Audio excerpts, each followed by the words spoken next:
قرآن حکیم، سیرت النبی صلی اللہ علیہ وآلہ وسلم، احادیث مبارکہ، فقہی مسائل کا بیان اور بہت کچھ انشاءاللہ تعالی جید علماء کرام کے ساتھ۔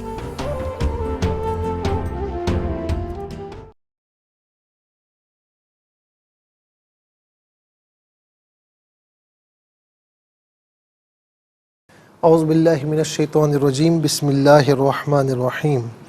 الحمدللہ وحدہ والصلاة والسلام علی من لا نبی بعدہ وعلی کل من صحبہ وتبعہ بإحسان بعدہ۔ اللہم صلی علی سیدنا و مولانا محمد وعلی آلہ واصحابہ وبارک وسلم۔ محترم ناظرین و سامعین، ڈیئر ویورز اینڈ لسنرز، السلام علیکم ورحمۃ اللہ وبرکاتہ۔ پروگرام قرآن سنیے اور سنائیے کے ساتھ آپ کا میزبان محمد سہیل رضا امجدی آپ کی خدمت میں حاضر ہے۔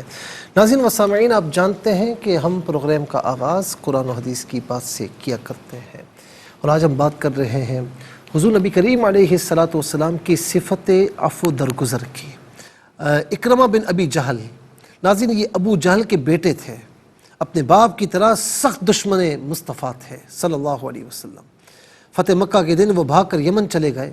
ان کی زوجہ محترمہ مسلمان ہو چکی تھی، وہاں پہنچی اور کہا کہ رسول اللہ صلی اللہ علیہ وسلم بڑی صلہ رحمی کرنے والے ہیں، بڑے احسان کرنے والے ہیں، تمہیں معلوم نہیں ہے۔ الغرض حضرت اکرمہ کو منا کر لے آئیں، بارگاہ رسالت میں لائیں تو اکرمہ نے آپ کو سلام کیا، آپ علیہ السلام کو۔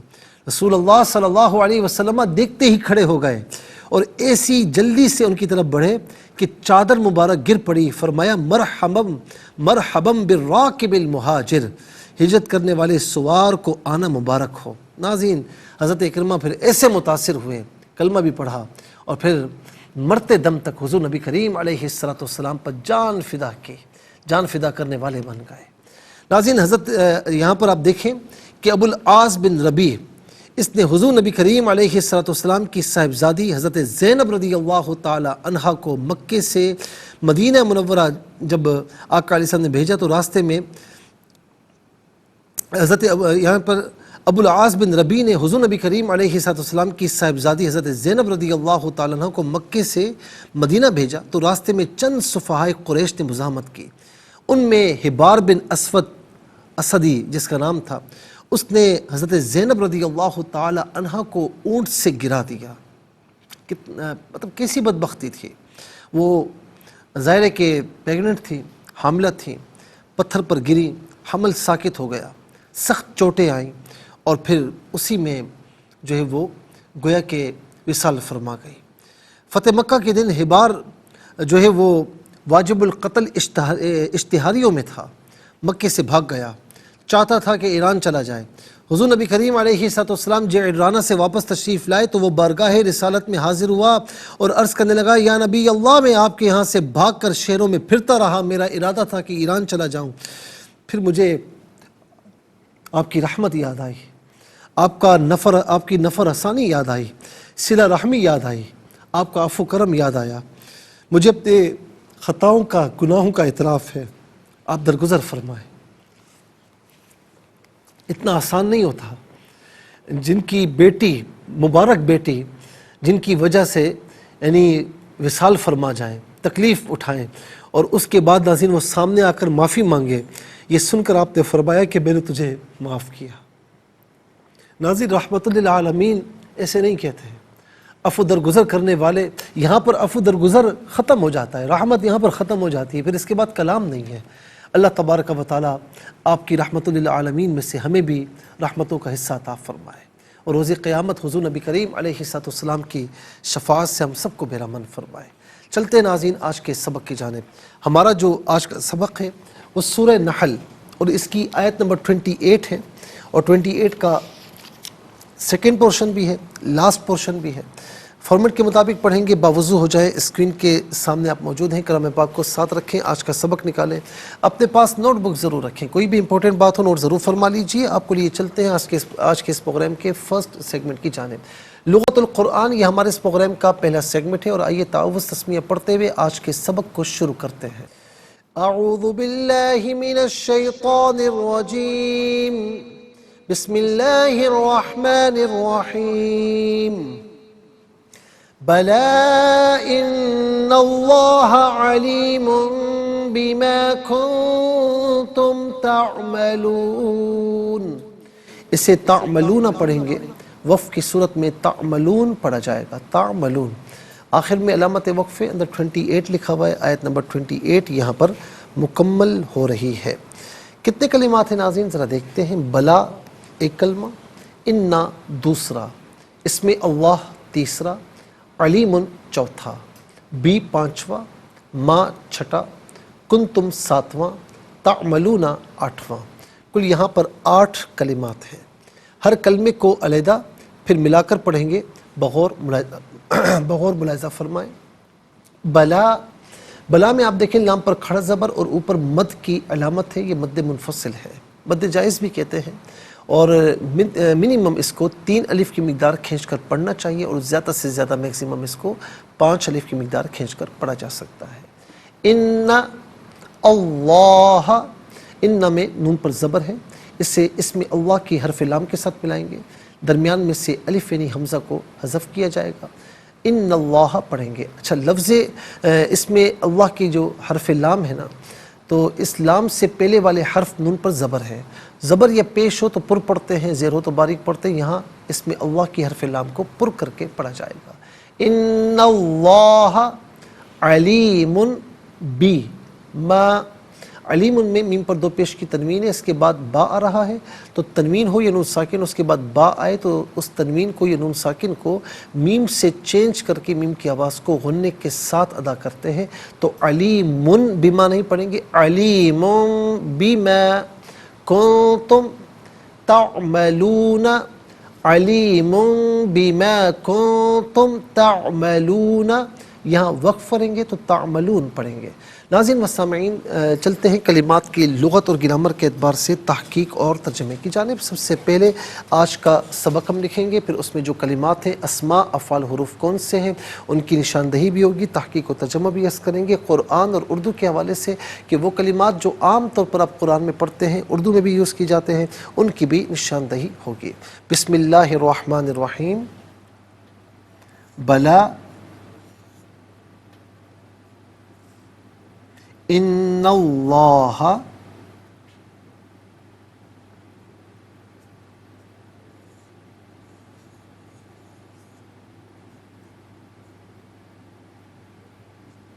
علیم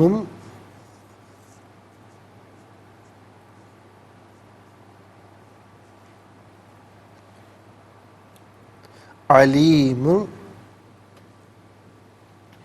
بما کنتم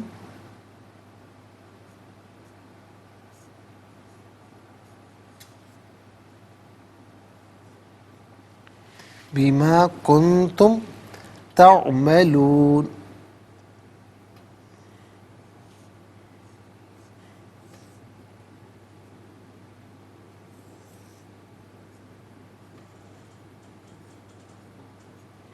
یہ آیت نمبر 28 ہے جو یہاں پر مکمل ہو رہی ہے. سب سے پہلے ناظرین ہم دیکھتے ہیں کہ یہاں پر اسماء کتنے ہیں، کون کون سے ہیں. تو پہلا اسم، اسم اللہ، یہ اللہ تعالیٰ کا ذاتی نام ہے. اس کے بعد علیم دوسرا، اور تیسرا ہے ما. کل یہاں پر 3 اسماء ہیں. نمبر 1 اسم اللہ،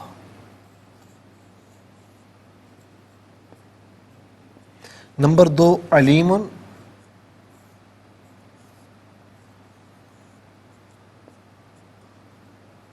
اور نمبر 3 ما. اچھا جی، اس کے بعد آپ دیکھیں ناظرین،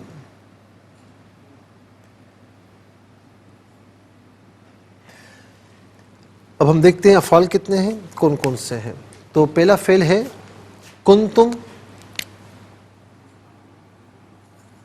دوسرا فعل ہے تعملون. نمبر 1 کنتم،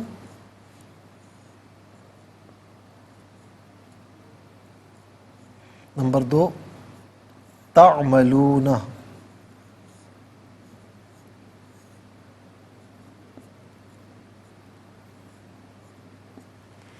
دو افعال ہیں، اور اب ہم دیکھتے ہیں حروف کتنے ہیں، کون کون سے ہیں۔ تو یہاں پر آپ دیکھیے، پہلا حرف بلا، دوسرا حرف انا، تیسرا حرف بی۔ پہلا حرف بلا اور دوسرا حرف انا، تیسرا ہے بی۔ ناظرین انشاءاللہ مزید پروگرام کو آگے بڑھاتے ہیں، لیکن ہمیں جانا ہوگا بریک کی جانب، کہیں جائے گا مت، ملاقات ہوگی مختصر سے بریک کے بعد۔ ویلکم بیک ناظرین و سامعین، چلتے ہیں آج کے پروگرام کی جانب۔ اچھا، پہلا حرف بلا، دوسرا ہے انا، دوسرا ہے انا اور تیسرا ہے بی۔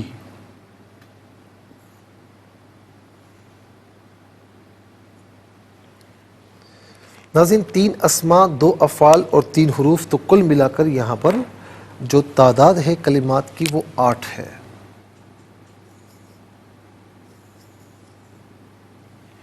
تو چلیں جی، سب سے پہلے ہم چلتے ہیں اسماء کی جانب۔ تو پہلا اسم ہے اسم اللہ، یہ اللہ تعالیٰ کا ذاتی نام ہے، اور اللہ تعالیٰ کی ذات کے علاوہ کسی پر اس کا اطلاق نہیں ہو سکتا۔ مخلوق خدا میں کوئی عبداللہ ہو سکتا ہے، امت اللہ ہو سکتی ہے، لیکن کوئی دوسرا اسم اللہ والا بھی نہیں ہو سکتا۔ کیوں؟ هو اللہ احد، وہ اللہ ایک ہے۔ اور ناظرین یہ اسم جلالت ہے، اور اس کا ایک ایک حرف اللہ تعالیٰ کی ذات پر دلالت کرتا ہے، اور میں پہلے بھی عرض کر چکا ہوں، صوفیہ فرماتے ہیں کہ یہ اسم اعظم ہے۔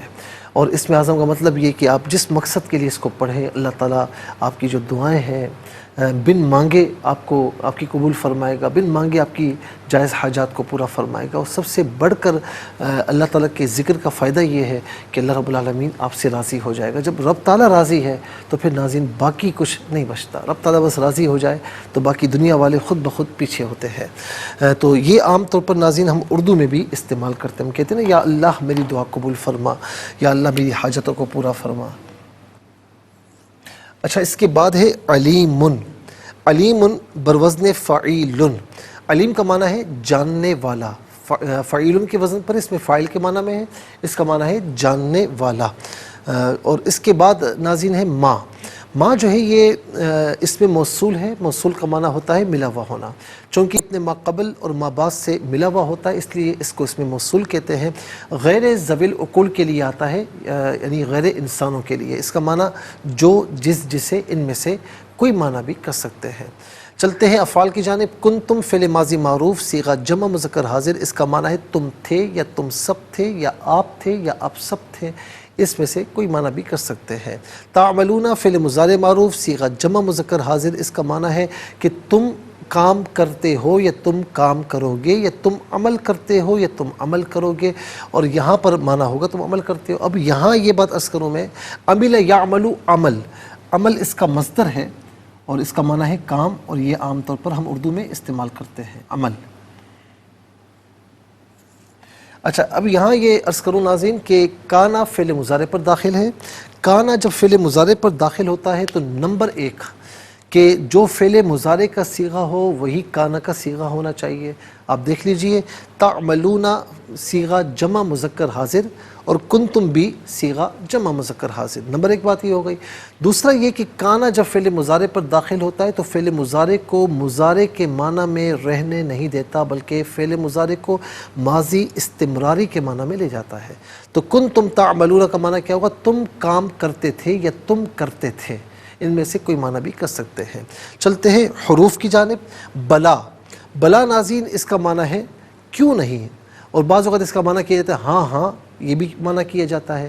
یہ تاکید کے لیے عام طور پر استعمال ہوتا ہے۔ انا حرف تحقیق ہے، جملہ اسمیہ پر داخل ہوتا ہے، کلام کو محقق کرتا ہے، تحقیق پیدا کرتا ہے۔ اس کا معنی بے شک یا تحقیق، ان میں سے کوئی معنی بھی کر سکتے ہیں۔ ایک ہوتا ہے انا، ایک ہوتا ہے انا، ٹھیک ہے نا۔ انا جن معنی کے لیے آتا ہے تو انا بھی اسی معنی کے لیے، انہی معنی کے لیے آتا ہے۔ اور ناظرین یہ بات یاد رکھیں کہ جیسے بے شک تحقیق تو انا کا معنی بھی یہی ہوتا ہے، لیکن یہ بات یاد رہے کہ دونوں کے مابین جو ڈفرنس ہے استعمال کا وہ یہ ہے کہ انا ہمیشہ کلام کے آغاز میں آتا ہے، انا ہمیشہ کلام کے آغاز میں آتا ہے اور انا جو ہے یہ درمیانے کلام میں بھی آ جاتا ہے، تو یہ فرق ہے۔ پھر اس کے بعد ہے بی، یہ ساتھ مدد تعاون عوض کے معنی میں ہوتا ہے اور مقابلے کے معنی میں آتا ہے، اور بعض اوقات کا کو کی کے معنی میں ہوتا ہے، یا اس کا معنی ہے کو۔ ناظرین 8 کلمات ہیں، 3 اسماء، 2 افعال اور 3 حروف، کل 8 کلمات ہیں۔ 8 کلمات میں 2 کلمات ایسے ہیں جو بالعموم ہم اردو میں استعمال کرتے ہیں، وہ کون کون سے ہیں؟ نمبر 1 اس میں اللہ، نمبر 2 تعملون میں عمل۔ آئیے ناظرین حروف کو آپس میں ملا کر کلمہ، کلمات کو آپس میں ملا کر جملہ، کلام یا آیت کیسے بنا کرتے ہیں، تو آئیے ملاحظہ فرمائیے۔ با زبر با، لام کھڑا زبر لا، بلا، حمزہ نون زیر ان، نون لام زبر نل، لام کھڑا زبر لا، ہا زبر ہا، ان اللہ، بلا ان اللہ، عین زبر ع، لام یا ذلی، میم 2 پشمن، علیمن۔ اب یہاں چونکہ تنوین کے بعد میم ہے تو اس با آ رہا ہے، تنوین کے بعد با آ رہا ہے، تو تنوین کو میم سے چینج کر کے میم کی آواز کو غنّے کے ساتھ پڑھیں گے۔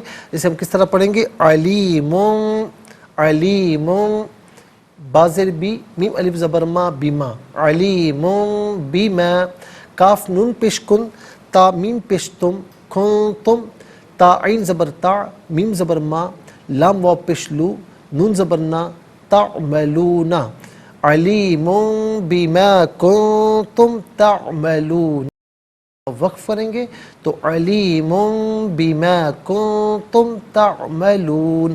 ناظرین و سامعین چلتے ہیں تلاوت کی جانب، اور سب سے پہلے ہم تلاوت کریں گے ترتیل کے ساتھ، تو آئیے سماعت فرمائیے۔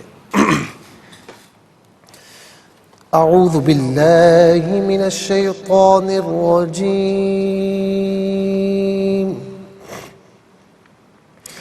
بسم اللہ الرحمن الرحیم،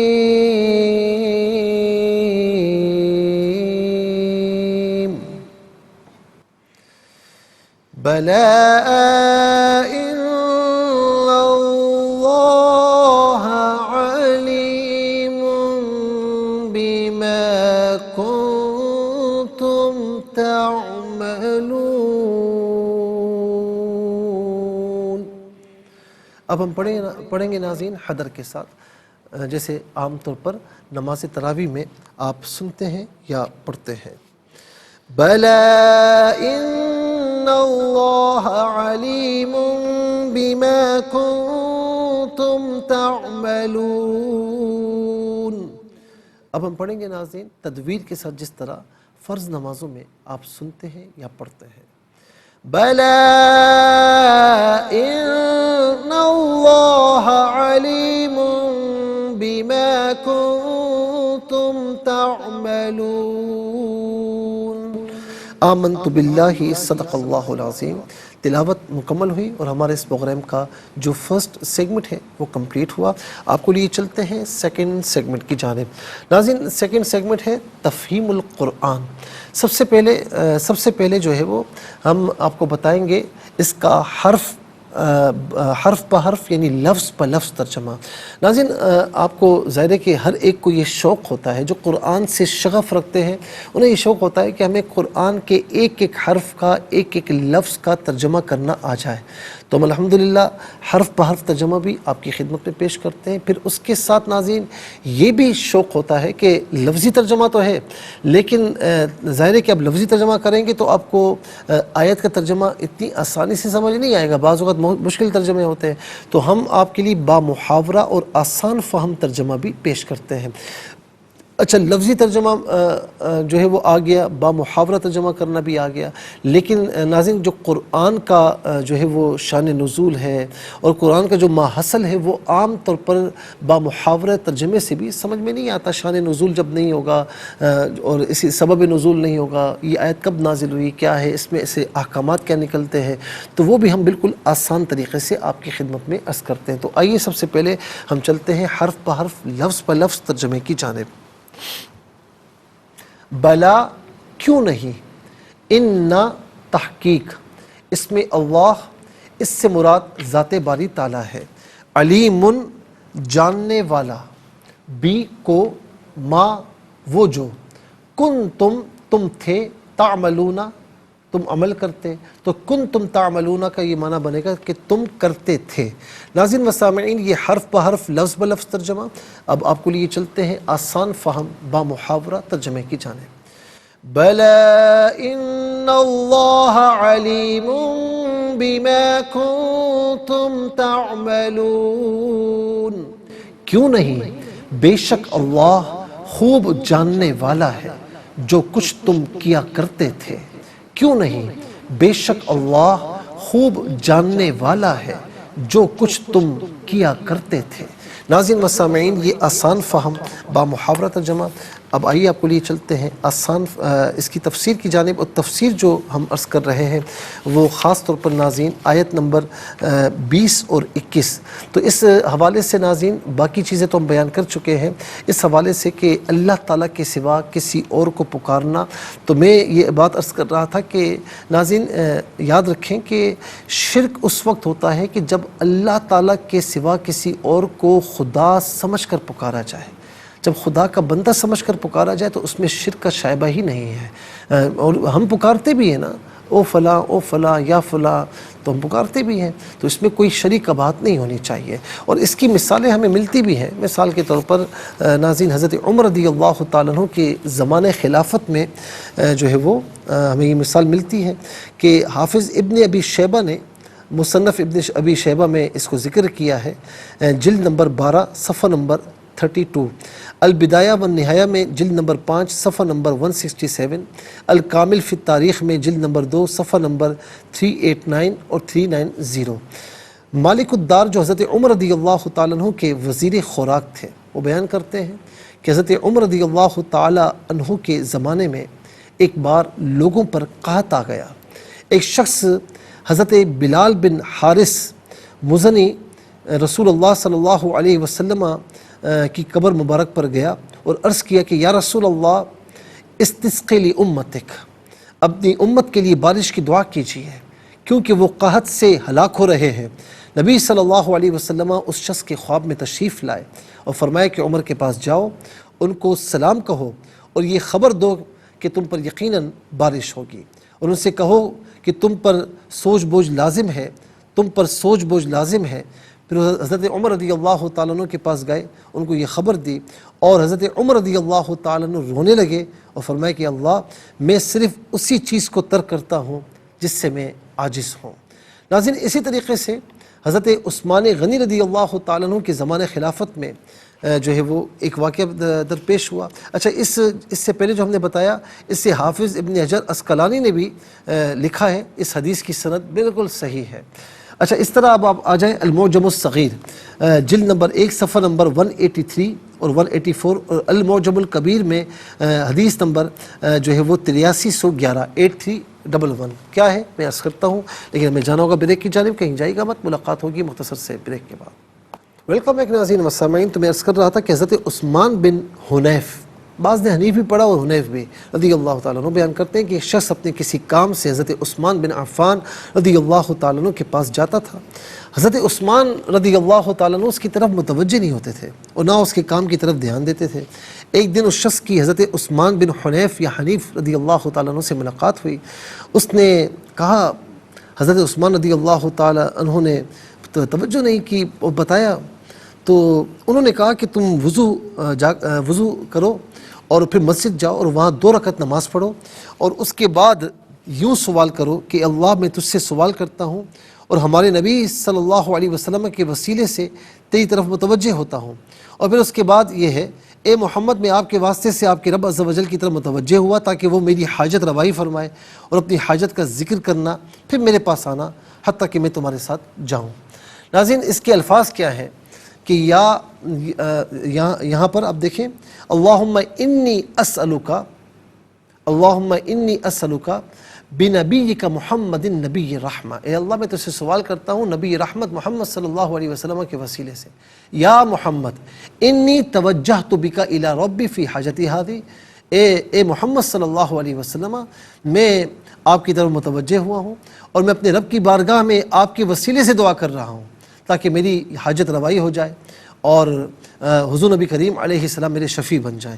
اب ناظرین یہ دعا جب کی، اب اس میں یا محمد کے الفاظ ہیں، ٹھیک ہے نا۔ اب کوئی یہ کہے کہ ان کو آقا علیہ السلام تو وصال فرما چکے ہیں، تو اگر یہ صحابی رسول ہیں اور وہ تلقین کر رہے ہیں کہ یہ دعا پڑھو، یہ دعا حضور نبی کریم علیہ السلام نے مشکاہ شریف میں حدیث پاک صحیح حدیث ہے کہ اس کو ایک نابینا کو تعلیم فرمائی تھی، وہ نابینا یہ دعا پڑھ کر آیا اور اس کے بعد ناظرین وہ بینا ہو گیا، یہ بھی الگ جگہ حدیث ہے، ٹھیک ہے نا۔ تو اب وہ کر کے آئے اور پھر حضرت عثمان رضی اللہ تعالیٰ عنہ کے پاس گئے، دربان نے ان کے دروازہ کھولا، ان کو حضرت عثمان رضی اللہ تعالیٰ عنہ کے پاس لے گیا۔ حضرت عثمان رضی اللہ تعالیٰ عنہ نے اس کو اپنے ساتھ مسند پر بٹھایا اور پوچھا تمہارا کیا کام ہے؟ اس نے کام ذکر کیا، کام فوراً کیا اور کہا کہ تم نے اس سے پہلے اپنا کام مجھ سے ذکر ہی نہیں کیا، اس کے علاوہ بھی کوئی کام ہو تو میرے پاس تم چلے آنا۔ پھر وہ شخص حضرت عثمان رضی اللہ تعالیٰ عنہ کے پاس سے چلا گیا، اور جب اس کی حضرت عثمان بن حنیف سے ملاقات ہوئی تو اس نے کہا کہ اللہ تعالیٰ آپ کو جزائے خیر دے۔ حضرت عثمان رضی اللہ تعالیٰ عنہ میری طرف توجہ نہیں فرما رہے تھے، میرے معاملے میں غور نہیں فرما رہے تھے، حتیٰ کہ آپ نے ان سے میری سفارش کی۔ عثمان بن حنیف نے کہا بخدا میں نے حضرت عثمان رضی اللہ تعالیٰ عنہ سے تمہارے متعلق کوئی بات نہیں کی، لیکن ایک مرتبہ میں رسول اللہ علیہ السلام کی خدمت میں موجود تھا، آپ کے پاس ایک نابینا شخص آیا، اس نے اپنی نابینائی کی شکایت کی، نبی صلی اللہ علیہ وسلم نے فرمایا کہ تم اس پر صبر کرو گے؟ اس نے کہا یا رسول اللہ مجھے راستہ دکھانے والا کوئی نہیں، مجھے بڑی مشکل ہوتی ہے۔ آقا علیہ السلام نے فرمایا کہ تم وضو خانے جاؤ، وضو کرو، پھر 2 رکعت نماز پڑھو، پھر ان کلمات سے دعا کرو۔ عثمان بن حنیف کہتے ہیں کہ ابھی ہم الگ نہیں ہوئے تھے اور نہ ابھی زیادہ باتیں ہوئی تھیں، وہ نابینا شخص آیا کہ اس حال میں کہ اس کی نابینائی دور ہو چکی تھی، اللہ رب العالمین نے اس کی آنکھیں اس سے لوٹا دی تھیں۔ حافظ منذری، حافظ الہیثمی اور ابن تیمیہ نے بھی اس حدیث کو بالکل صحیح قرار دیا۔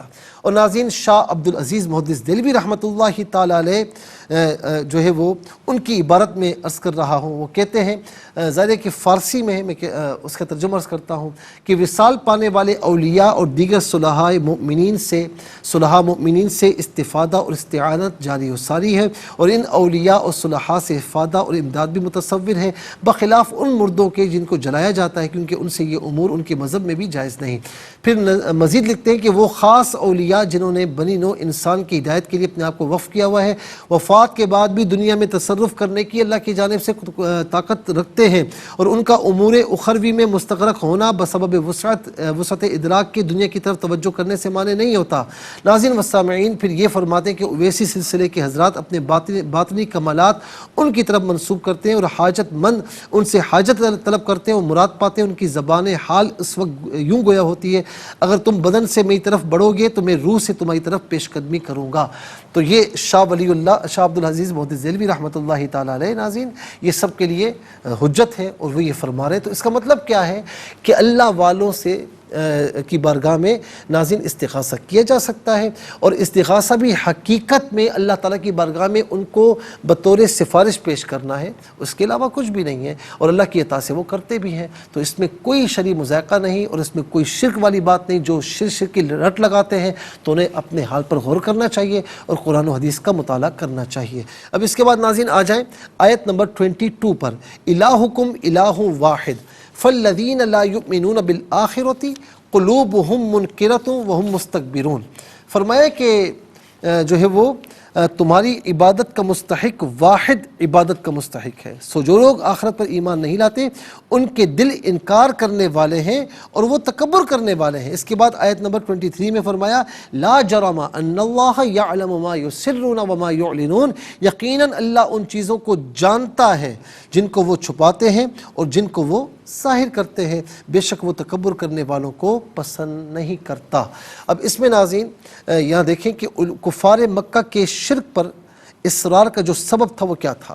اس سے پہلے اللہ تعالیٰ نے بتوں کی عبادات کا رد فرمایا اور کافروں کے مذہب کا قوی دلائل سے رد فرمایا، اور اس آیت میں یہ بیان فرمایا کہ کفار مکہ کس وجہ سے توحید کا انکار کرتے تھے اور شرک پر اصرار کرتے تھے، اور اس وجہ کا خلاصہ یہ ہے کہ جو لوگ آخرت پر ایمان رکھتے ہیں وہ جب نیکیوں پر ثواب کے دلائل اور برائیوں پر عذاب کے دلائل سنتے ہیں سنتے ہیں تو وہ ثواب کے حصول میں رغبت کرتے ہیں اور دائمی عذاب سے ڈرتے ہیں، اور وہ ان دلائل کو سن کر ان میں غور و فکر کرتے ہیں اور ان دلائل سے نفع حاصل کرتے ہیں اور باطل سے حق کی طرف رجوع کرتے ہیں۔ اور جو لوگ آخرت پر ایمان نہیں رکھتے اور آخرت کا انکار کرتے ہیں، نہ دائمی عذاب کی وحی سے ڈرتے ہیں، نہ حصول ثواب کی توقع کرتے ہیں، وہ ہر اس دلیل اور نصیحت کا انکار کرتے ہیں جو ان کے قول کے مخالف ہو، اور دوسرے شخص کے قول کو ماننے اور قبول کرنے سے تکبر کرتے ہیں، سو وہ اپنی جہالت اور گمراہی کی وجہ سے اپنے قول پر ڈٹے رہتے ہیں۔ اور یاد رکھیں کہ یہ کام وہ تکبر کی وجہ سے کرتے ہیں، اور اللہ تبارک و تعالی متکبرین کو یعنی تکبر کرنے والوں کو پسند نہیں فرماتا۔ ناظرین و سامعین، یہ یہاں پر جو یہ بات ارشاد فرمائی، پھر تکبر کی مذمت پر بھی کچھ سن لیجیے، کہ کیونکہ اللہ رب العالمین نے فرمایا کہ ان کا شرک پر اصرار کرنا، مصر رہنا اور اپنے باطل مذہب پر ڈٹے رہنا اس وجہ سے نہ تھا کہ اسلام کے خلاف ان کے کچھ شبہات تھے یا اشکالات تھے، بلکہ وہ محض باپ دادا کی تقلید کی وجہ سے اور حق کو قبول کرنے سے تکبر کی وجہ سے تھا۔ اللہ تعالیٰ نے فرمایا کہ وہ تکبر کرنے والوں کو پسند نہیں فرماتا۔ تکبر کی مذمت میں ناظرین یہ حدیث پاک بھی ہے کہ عبداللہ ابن مسعود رضی اللہ تعالیٰ عنہ بیان کرتے ہیں کہ رسول اللہ صلی اللہ علیہ وسلم نے فرمایا کہ جس شخص کے دل میں رائی کے دانے کے برابر بھی تکبر ہوگا وہ جنت میں داخل نہیں ہوگا۔ ایک شخص نے کہا کہ ایک انسان یہ چاہتا ہے کہ اس کے جو ہے وہ کپڑے جو ہے وہ خوبصورت ہوں، اس کی جوتی خوبصورت ہو۔ آپ نے فرمایا کہ اللہ جمیل ہے اور جمال سے محبت کرتا ہے، تکبر حق کا انکار کرنا ہے اور لوگوں کو حقیر سمجھنا ہے اور حقیر جاننا ہے۔ تو خوبصورت رہنا یا خوبصورت نظر آنا، اچھا نظر آنا، اس میں کوئی بڑائی کی بات نہیں ہے، لیکن تکبر کرنا، دوسروں کو کمتر سمجھنا، یہ غلط ہے۔ عمر بن شعیب اپنے والد سے اور وہ اپنے دادا سے روایت کرتے ہیں کہ نبی علیہ السلام نے فرمایا قیامت کے دن تکبر کرنے والوں کو چیونٹیوں کی صورت میں اٹھایا جائے گا، ان کو ہر طرف سے ذلت اور رسوائی گھیر لے گی، ان کو دوزخ کے قید خانے کی طرف ہانک کر لے جایا جائے گا جس کا نام بولس ہے، جس میں ہر طرف اور اوپر تلے آگ ہوگی، ان کو دوزخیوں کے جسموں سے نکلی ہوئی پیپ اور خون کا امیزہ پلایا جائے گا۔ اللہ تعالی ہم سب کو تکبر سے، اس آفت سے محفوظ و مامون فرمائے۔ ناظرین و سامعین، اس کے ساتھ ہی جو ہے وہ ہمارے اس پروگرام کا سیکنڈ سیگمنٹ کمپلیٹ ہوا۔ آپ کو لیے چلتے ہیں تھرڈ اور لاسٹ سیگمنٹ کی جانب، قرآن سب کے لیے۔ یہ سیگمنٹ آپ کا سیگمنٹ ہے، دنیا بھر سے ہمیں کالز کر سکتے ہیں، اسکرین پر نمبر ڈسپلے۔ آپ کا تعلق پاکستان سے بعد دنیا کی کسی خطے کسی ملک سے، اٹھائیے اپنے فون، سٹائل کیجیے نمبرز کو، جوائن کیجیے ہمارے اس پروگرام کو۔ دیکھتے ہیں اس وقت لائن پر ہمارے ساتھ کون ہے۔ السلام علیکم۔ وعلیکم السلام ورحمۃ اللہ وبرکاتہ۔ جی سب کو ترجمہ سنائیے۔ بسم اللہ الرحمن الرحیم۔ بلا ان اللہ علیم بما کنتم تعملون۔ جزاک اللہ خیر۔ چلتے ہیں اگلے کالر کی جانب۔ السلام علیکم۔ السلام ورحمۃ اللہ۔ جی سب کو ترجمہ سنائیے۔ بسم اللہ الرحمن الرحیم۔ بلا ان اللہ علیم بما کنتم تعملون۔ جی مصطفیٰ، میرے یہ تجوید میں تھوڑی بہت کچھ امپروومنٹ ہوئی یا نہیں؟ پھر سے اس بارے میں کمنٹس پاس کیجیے گا۔ درمیان میں تھوڑی امپروومنٹ ہوئی تھی، لیکن اب آپ کوئی وقفہ آ گیا کیا ہے؟ ابھی ویسے ہی ہے، درمیان میں کافی امپروو آپ نے کیا تھا، لیکن ابھی شاید زیادہ محنت نہیں کر رہی ہیں آپ۔ نہیں مصطفیٰ، محنت تو میں کر رہی ہوں، اب تو اچھا، بلکہ میں نے پیدا پڑھنا شروع کیا ہوا ہے۔ اچھا ماشاءاللہ، چلیں انشاءاللہ ہو جائے گی انشاءاللہ۔ جزاک اللہ خیر۔ السلام علیکم۔ السلام علیکم ورحمۃ اللہ۔ وعلیکم السلام ورحمۃ اللہ۔ جی کہاں سے؟ صاحبان سے۔ بسم اللہ الرحمن الرحیم۔ بلا ان اللہ علیم بما کنتم تعملون۔ جزاک اللہ خیر۔ چلتے ہیں اگلے کالر کی جانب۔ السلام علیکم۔ وعلیکم السلام ورحمۃ اللہ۔ جی کہاں سے؟ راول پنڈی سے۔ جی سنائیے۔